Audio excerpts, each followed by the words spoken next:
Magandang umaga mga kapatid.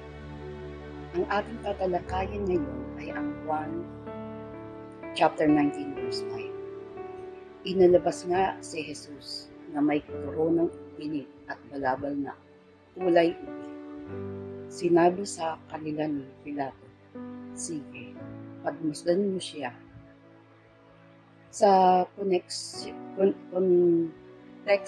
na 1 chapter 19 verse 1 to 6, ipinakikita rito na ayon kay Poncio Pilato, hindi niya nakikitaan si Jesus ng kasalanan, kung kaya't inilabas niya ito sa mga tao dahil sila ang nagsasabi na ipako si Jesus sa krus.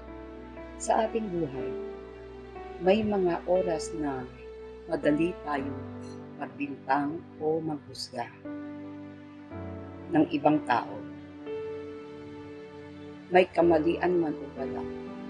Pero tinuturo ng Biblia na wala tayo sa pwesto upang gawan ito at tanging ang Diyos lamang ang may karapatan sa paghusga ng ating mga buhay. Ang talatang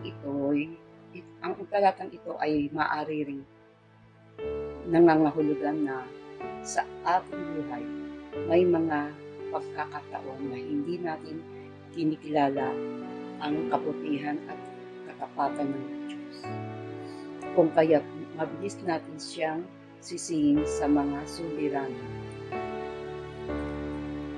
natin sa buhay at pag dumating naman ang kasaganahan ay hindi natin maalala ang Diyos. Itinuturo sa atin ng Biblia na kahit na anumang panahon, dapat tayong magpuri at magpasalamat sa Panginoon sapagkat siya ang nagbigay buhay sa atin at binigay niya si Jesus na kanyang bugtong na anak upang maligtas tayong lahat. Kahit mahirap kay Jesus ang pinagdadaanan niya na ipako sa krus, hindi niya tinakasan ito at buong tinanggap para maligtas ang sangkatauhan. Hanggang dito na lamang. Maraming salamat.